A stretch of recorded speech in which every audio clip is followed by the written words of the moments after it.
ready to do life and business on your terms and truly live your big ticket life.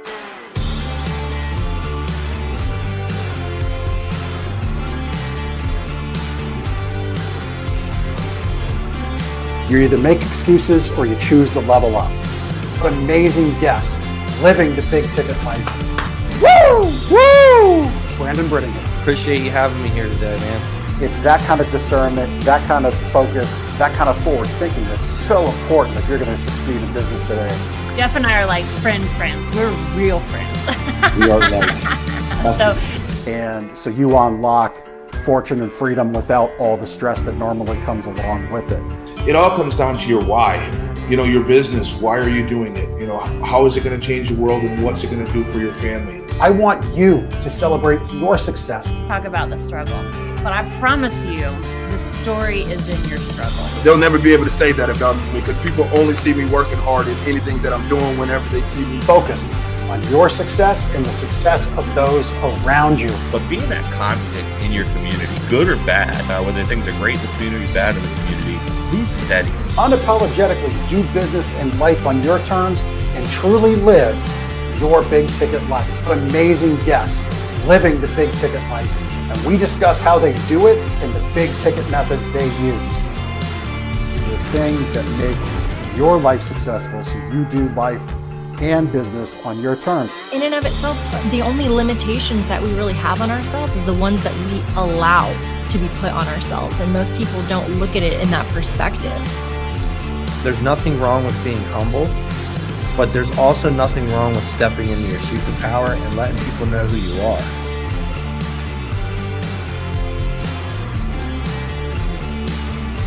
Get ready to do life and business on your terms and truly live your big ticket life.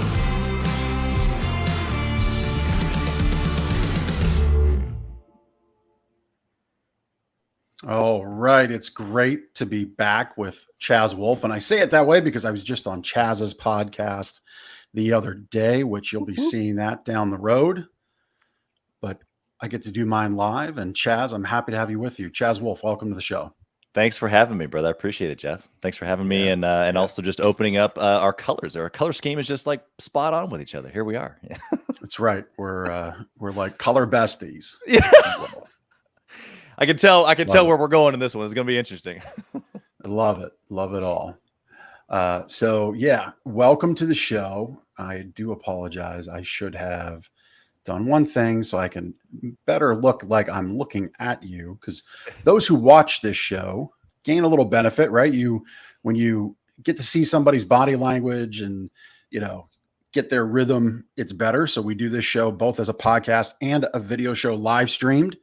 And so I want to make sure I'm looking through the camera. So that should look a little better, right, Chaz? Yeah. I had to bring you up like I feel your frequency looking at me.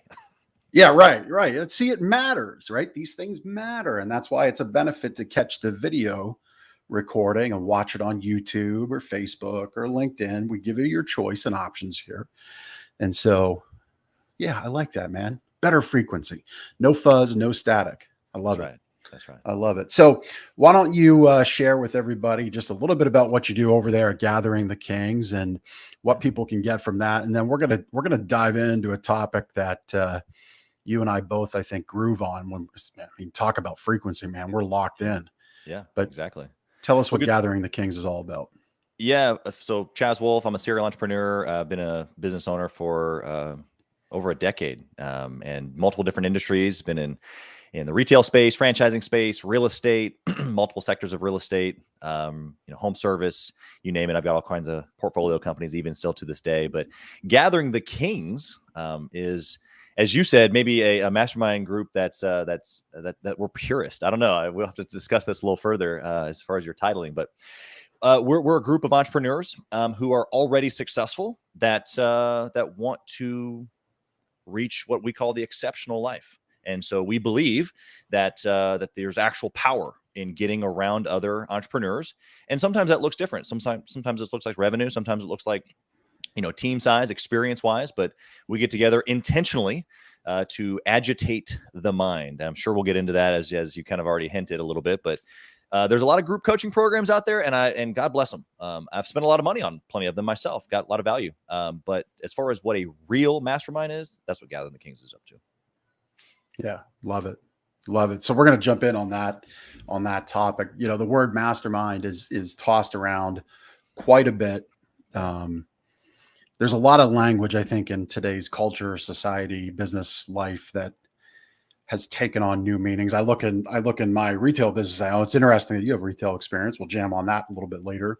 Yeah. But the retail business I own is a mattress store, and the word hybrid has been just so bastardized. Yeah. It's like hybrid now means anything and everything, but it means nothing all at the same time. Right. It's turned into a buzzword, and unfortunately, it just creates more confusion. And I think when people move away from the intentionality of language, we create, you talk about frequency, right? You just now you just get nothing but static and noise. That's right. And so why don't we talk about your understanding of the concept of a true mastermind?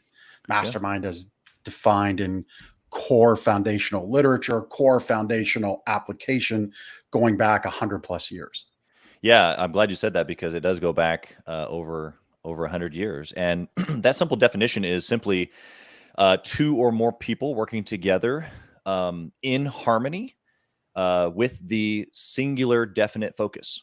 And so for us, for Gathering the Kings, that singular definite focus is to create and live the exceptional life. And underneath that, because that's like, that feels a little bit like woo. It's like, well, what is that? I want the exceptional life. You want the exceptional life. But really, what is that? And we've just defined that as winning in all areas. We call them dimensions of kingship.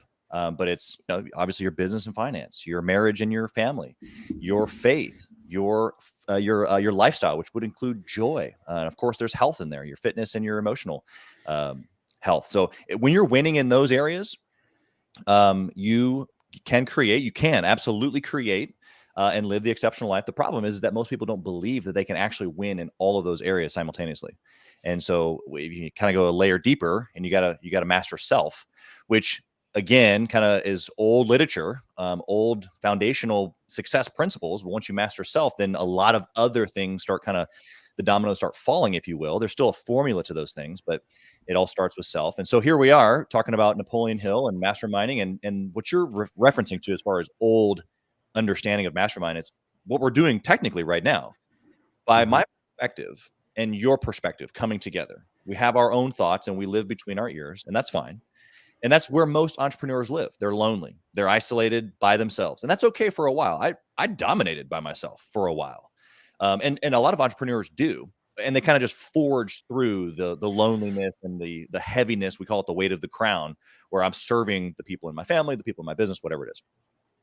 But when you activate the power of what we're referring to as the mastermind, it's when I get together with Jeff, or when I get together with other entrepreneurs in a group setting, where now my thoughts are agitated, where I now think differently, and I would not have thought in this new way without the perspective of the ones in the room. And so I've just gotten really good at gathering those types of people together who are humble, who want, something that is beyond themselves, and they recognize that they can have it, but they're going to need the power of the group to be able to get it. Yeah.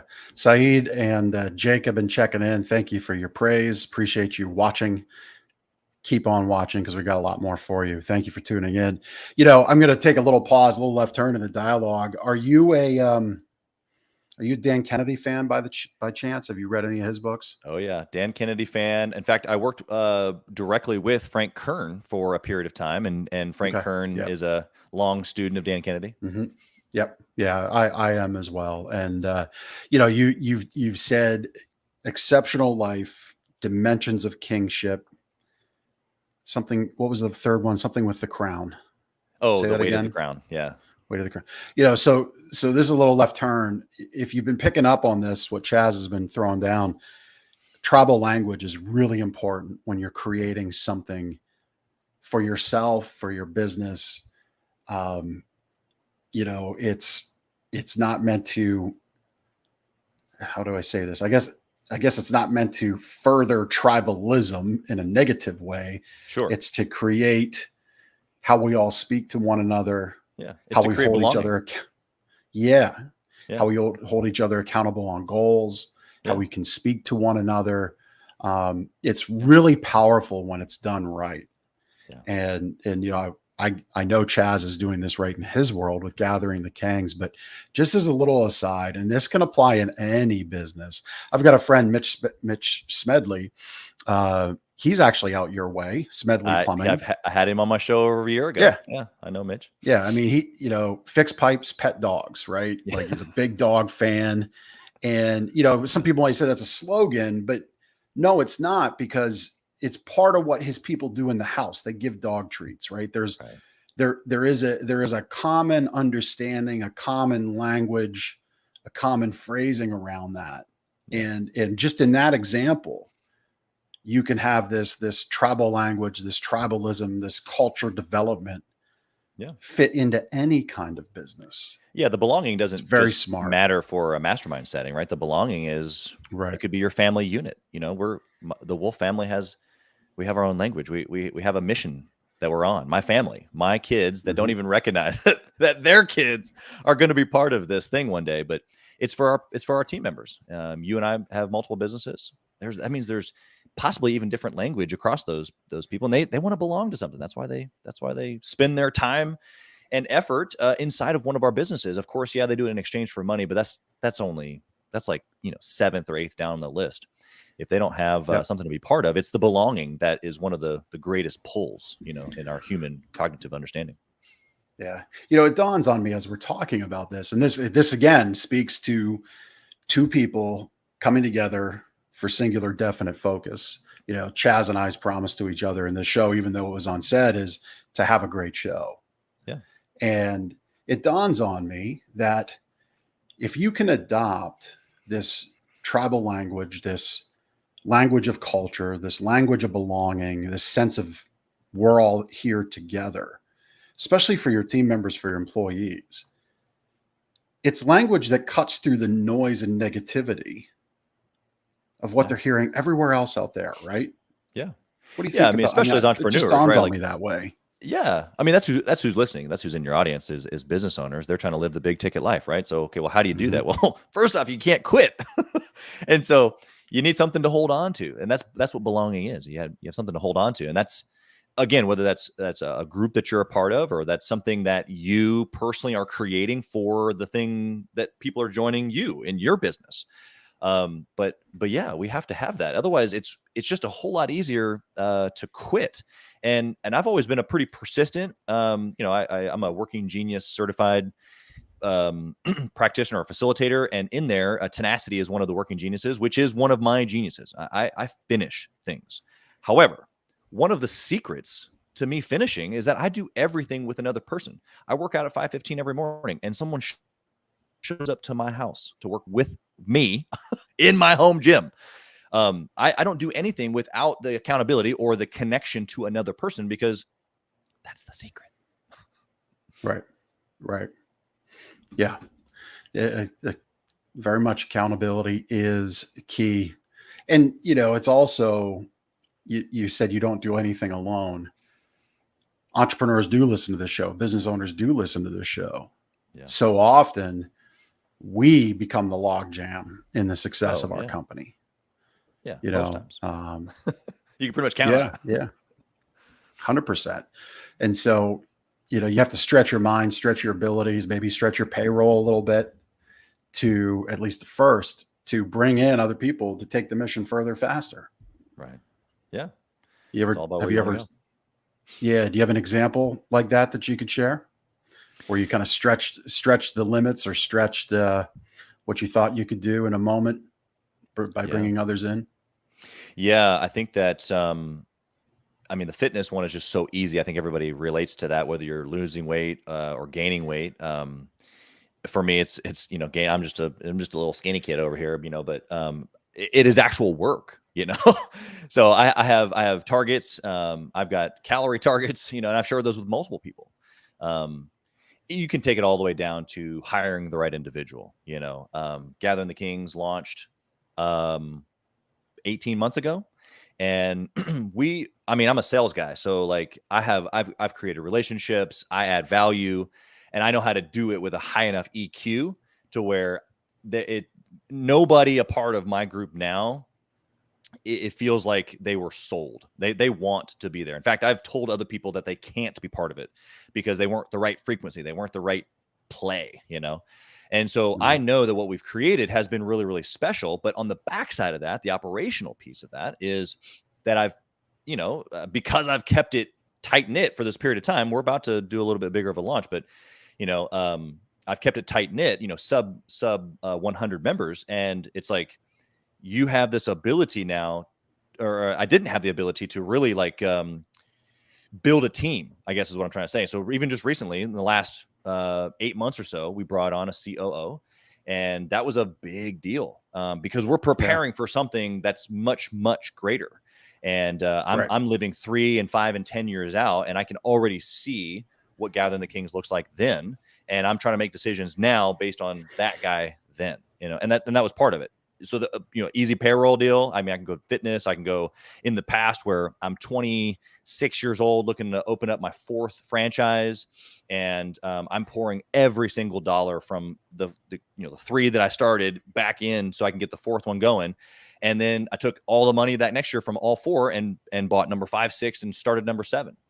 And so it's just like, at the same time, I'm living super frugally at home, so that way I can press every dollar into the franchises. So we can go down the list, but there's constant examples of I'm sure even your listeners where we have had to choose the difficult thing in the moment in order to be able to get what we see that we actually want. But now we're back to basic principles here. Now we're talking about definiteness of purpose and a burning desire.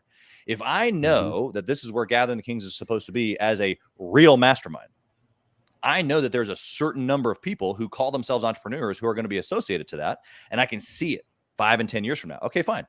But what am I doing today on an actionable item where I can move towards that? Well, some of that's payroll, some of that's doing events, some of that's right here, some of that's spending time with you right now. You know what I mean? Right. Yeah. I mean, really, you're truly living out the Wayne Gretzky quote, right? Skate to where the puck's going. Exactly. You can't. You either do that or you're chasing your tail constantly. Yeah. I don't know of any other options out there. Yeah. Well, I'm a football guy, and so the other analogy is you got 2 sticks. You're behind the sticks. You're first and forever. You're not first and 7, not second and 3. You're constantly behind the sticks. Yeah. It's really rough to run a business that way. Well, you don't know that until you get into a scenario, Jeff, like you and I are right now, where we're masterminding, where our thoughts are provoking each other's not only frequency and energy, but additional thoughts. Like you might walk away from this conversation, as I'm sure I will, going, "Ooh, I really like that," and I can go implement it, right? But that's what a real mastermind is supposed to do. And so many people that are listening right now, as well as just entrepreneurs. I mean, there's tens of millions of entrepreneurs, and they're all out there right here between their ears, and trying to do it on their own. And I know that because that was what I was doing for so long. Now, I felt like I was pretty darn good at it.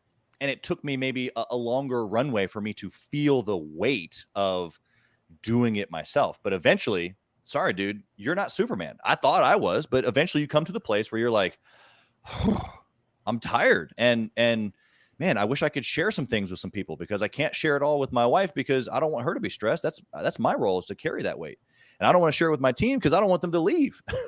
I can't, there's nobody else. There's no other, like, my church buddies don't get it. They don't have a business. Even the guys that I know that run a business, like, they're stuck between their head. Like, they can't help me. So it's like, where do I go? Right. So what was the awakening moment for you where you got out of your own head and decided, you know what? I gotta seek some assistance here. Yeah, I think that it's honestly, I'll give you one moment here in a second, but the actual answer is that it's been a slowly breaking down of my ego is really what it is. Okay. Yep. I've always thought that humility was like a really key piece, and I think it is. I'm not disagreeing with myself there, but I think that it's tough as entrepreneurs, especially ones that can look back. I can look back at my business career. I can look back at my sales career before that, and there was just a lot of success, like a lot of proven track record, a lot of trophies, a lot of money. And so it's difficult in that moment because you think that you're doing the things that are necessary.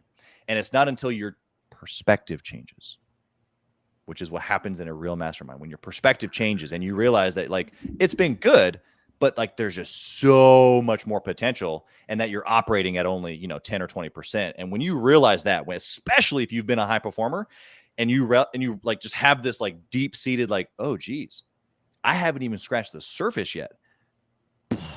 Watch out, right? Because that's when it happens. So one of those moments for me was I remember buying a ticket to a Grant Cardone conference. And I spent $2,500 on a nosebleed seat. It was the most money I'd ever spent in that type of investment. And I've been consuming books and audibles and watching him on YouTube. I ended up actually building a sales team for him eventually, moved my entire team. We worked down there at the 10X headquarters, and Jared and I are still great friends. But the reality here is that $2,500 was what I thought was a lot of money right back then. Right. And we went, and I only remember one thing from that shenanigans. That was when Russell Brunson first shared his ClickFunnels in a large setting like that. I think he did like $3 million in sales in 90 minutes. And I remember that. Yeah. Yeah. My mind was just blown. My mind was blown. I had been a business owner for many years at that point, doing millions of dollars in sales, but somehow $2,500 on a ticket to invest in me was a big deal. And I was like, not nervous about it, but I was just like, I wasn't fully understanding what I was going to get out of it. Very transactional, very sales based, but how the current Chaz will look back on that and go is, well, transactional versus relationship now.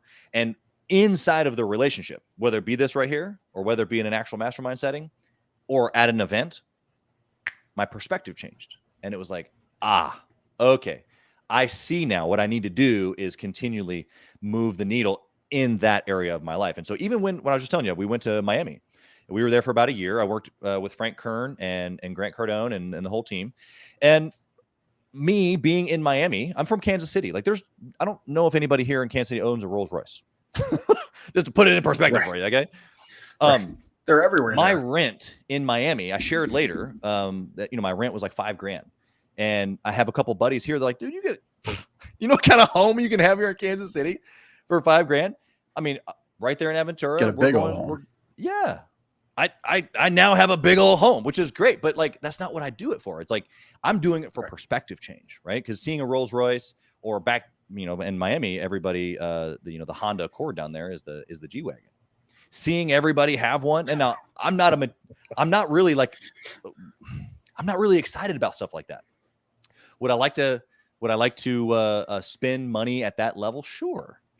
But here, unfortunately, I'm just, I've got the weight of legacy on me, and I would just rather spend the couple $100,000 that it would take to buy a car like that cash and put it into a piece of real estate, because I'm thinking and obsessing over my kids and my grandkids. A, that's what the Bible tells me to do. B, that's just what I feel like the weight of my legacy is going to be. Wealth, number one, but then the knowledge of what to do with it, which is now we're back to success principles again. And so anyway, all that to say is that the perspective change of being around money, even though I'm not personally necessarily motivated by a lot of those, external things, it still changes your perspective, because you realize oh, money is free flowing. It's everywhere. It's literally everywhere. Mm-hmm. It is everywhere. And if you, I've said to people, if you take issue with that statement, just understand this fact: they print more of it every day, a lot more of it. Every single day. They're going to print a lot more coming soon. Right. And so you really, I think as a business owner, even as an individual out there, you really need to get right with that fact that, it is just money, and it is just a function of just going out and getting it in some way. And you have to understand what that value is you can offer to people so that they'll give you it. And it really does come down to those two simple acceptances, that money's out there in abundance, and you get it when you offer an abundance of value. It's really actually pretty simple.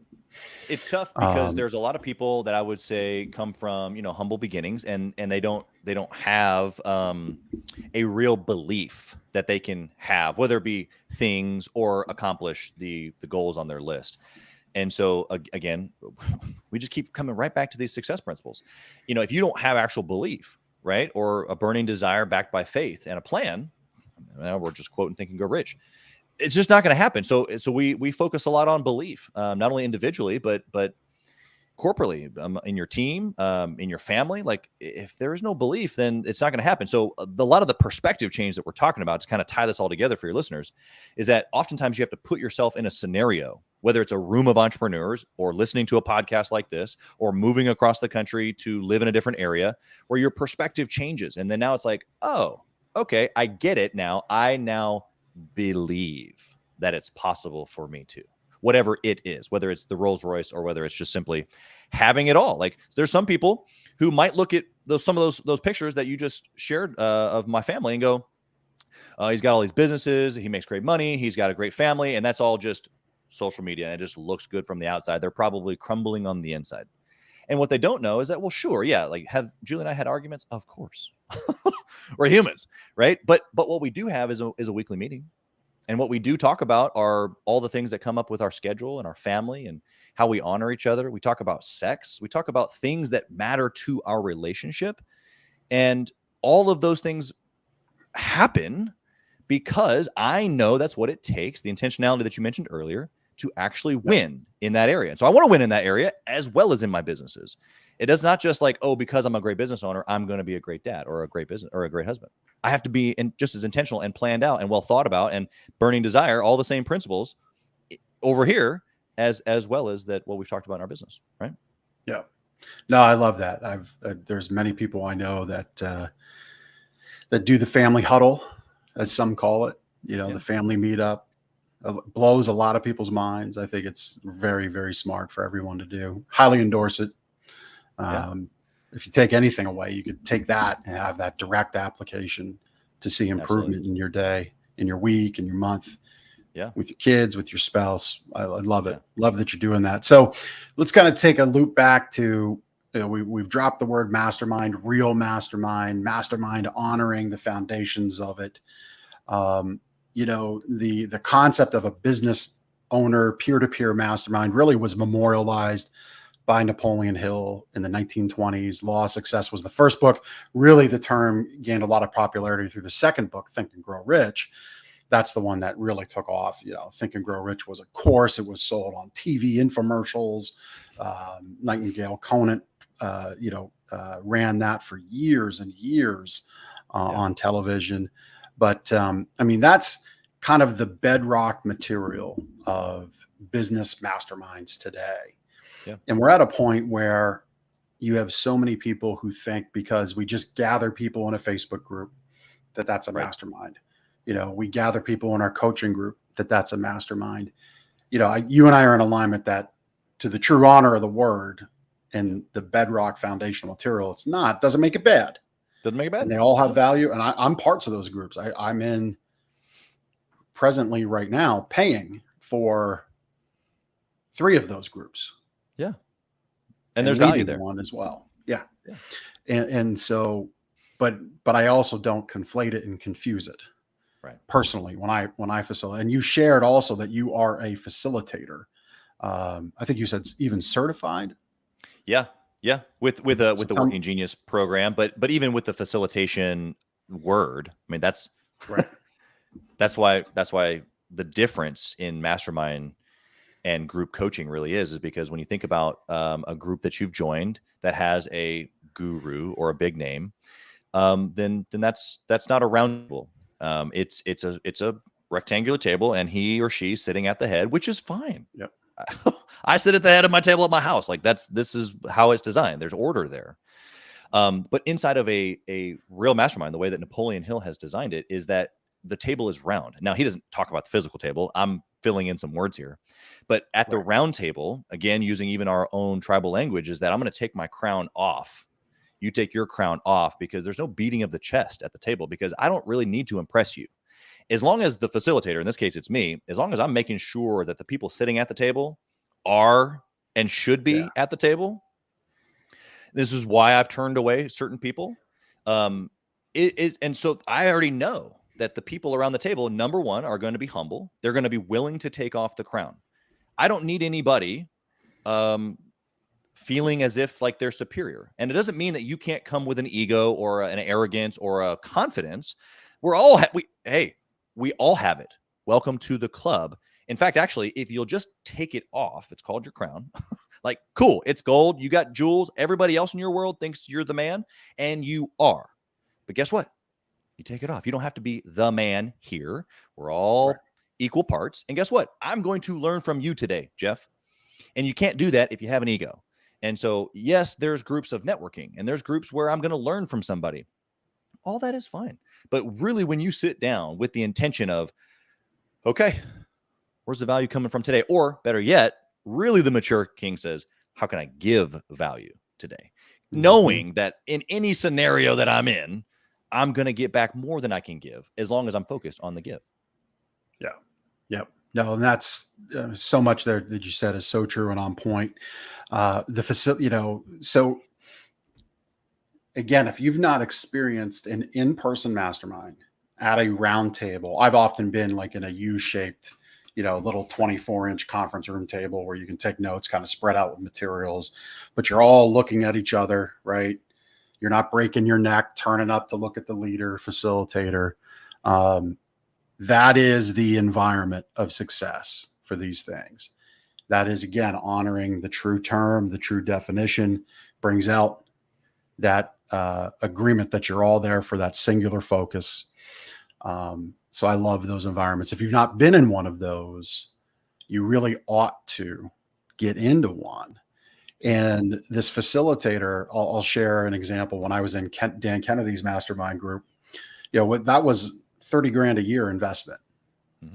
Okay. Now, the interesting thing is when he was facilitating it for, I forget who owned the Glazer Kennedy No BS world that now Russell Brunson owns, ever since Bill and Dan, ever since Dan sold it in the early 2010s, it's changed hands a number of times. But at this moment in time, which was around 15, 16, he didn't own it. It wasn't his checkbook. He was contracted to run this high-level group. And I share this story because this is the power of facilitation. It is the power of who's leading and guiding the group, like a great tour guide. Yeah, that's right. He kicked somebody out 2 hours into day one. I'm sorry, by lunch of day one. 2 hours in, they got their first warning. They're on their laptops, on their phones, which for Kennedy is like basically breaking the first commandment of many. And you're either here or you're here, man. It's one or the other. Right. Well, this is a guy that doesn't carry a cell phone and legitimately does not carry a cell phone, never did. And just loathes the inattentiveness and, essentially by lunchtime kicks him out of the group and refunds 30 grand to somebody else's money. He still got his fee because his apology to us and backstory was, it was the failure of the company in allowing them in the room, not mine. I was standing at the guard, protecting you. That's right. And that's what a great facilitator does. Because no matter your investment, whether it's $3,000, $30,000, 300 grand, 3 million, it doesn't matter. It's relative to the gathering of the people, to use your language, the kings at the table. That's right. It's a relevant investment to everyone there, and it deserves equal protection like it's $1 or $1 million. And that's the power of a facilitator.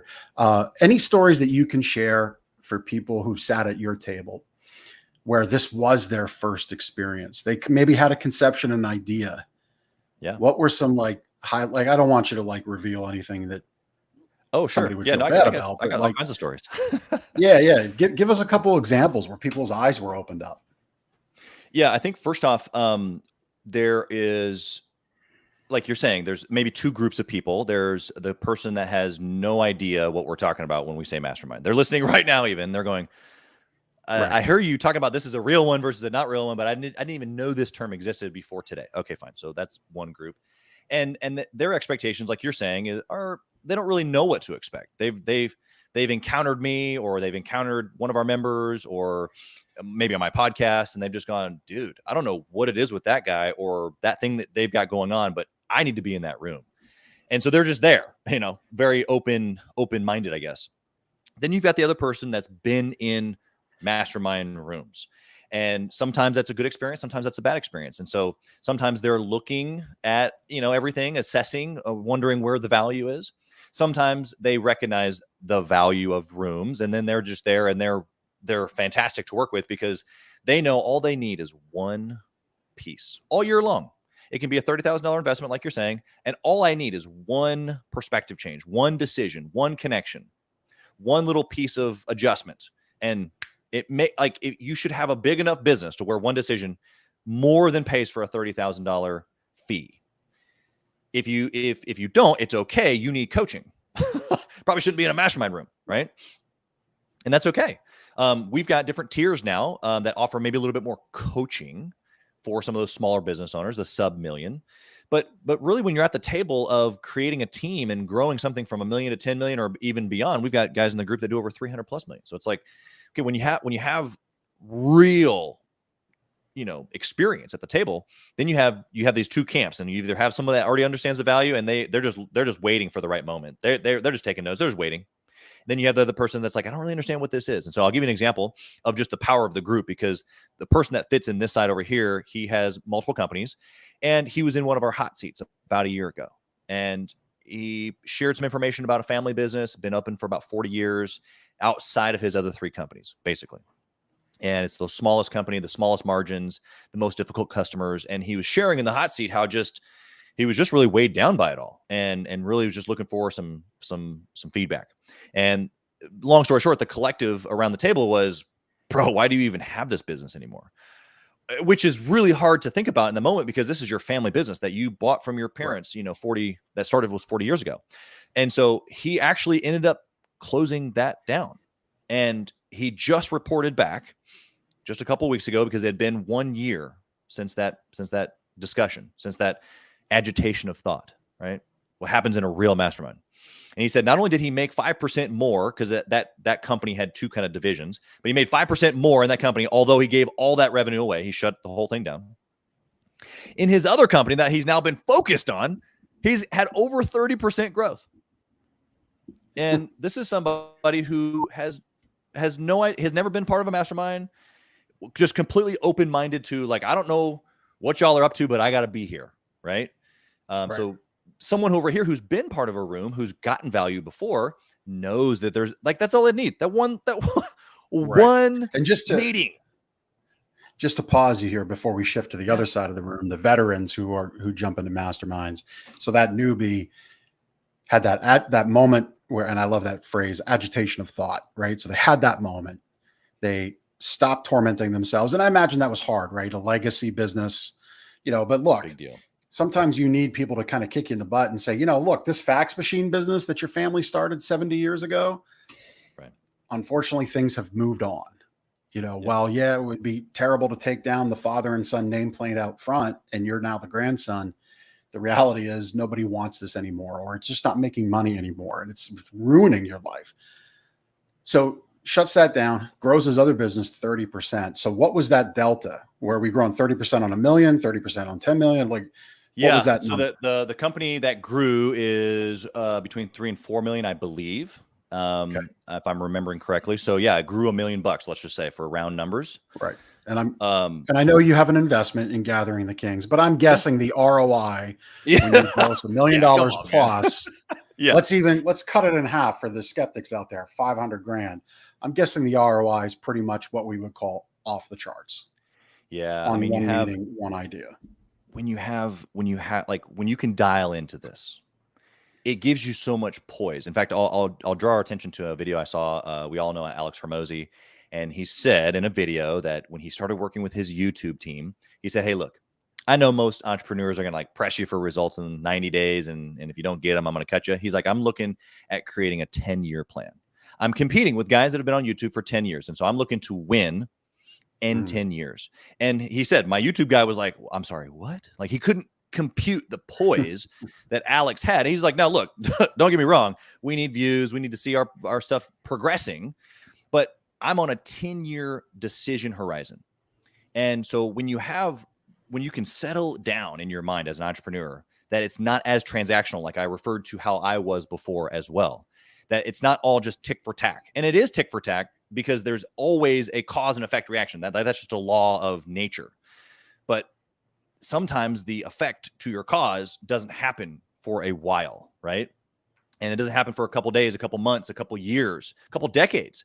And so when you can just settle down and know that it just takes one connection, one decision, like the guy I just explained, one perspective switch, one adjustment in your family that changes everything for generations. You can't, I mean, you can put a price tag on it if you want to, but you would talk about ROI. It's just silly. Why would I not? Yeah. Masterminds have been the key to my success. So to get back to the veterans on the other side of the table. Yeah. So they're bringing a lot of fire to the conversation. Some examples there that you can share.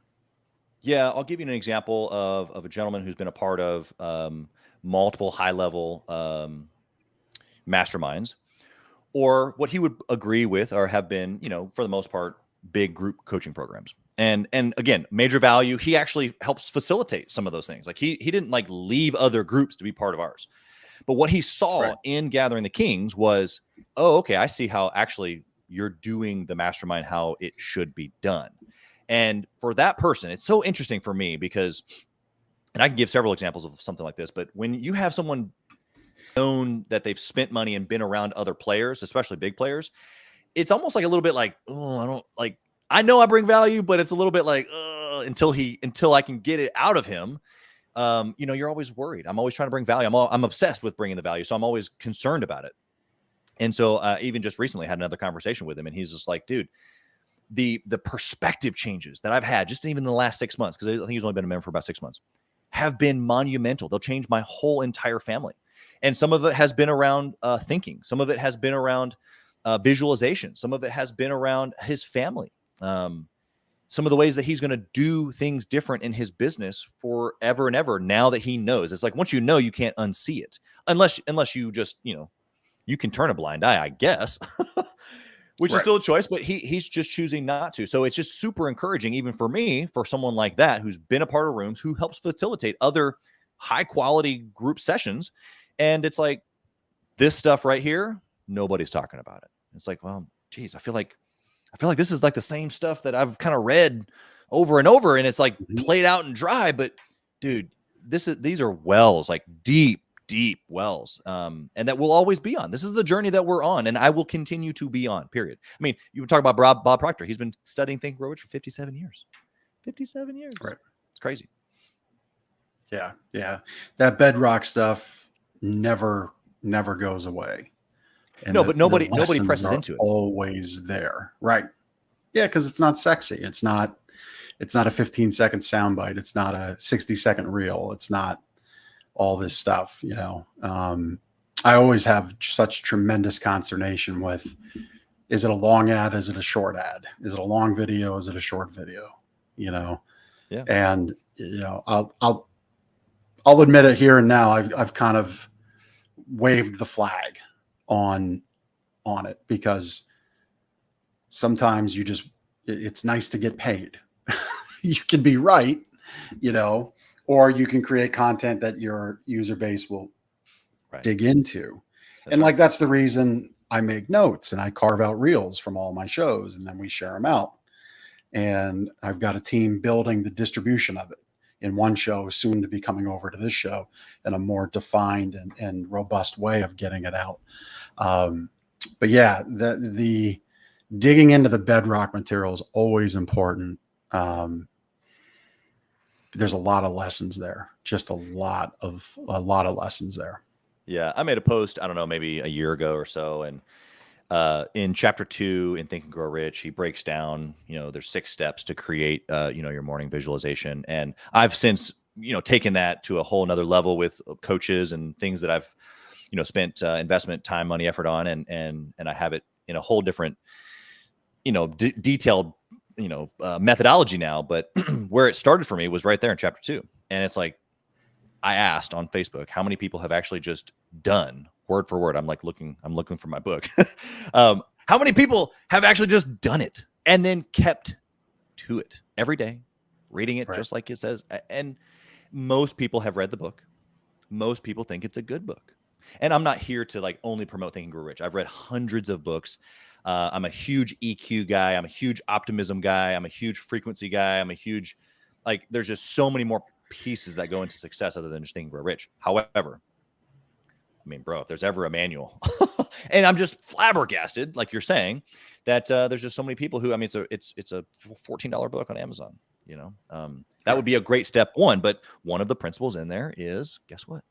Getting around other high performers so that agitation of thought happens truly.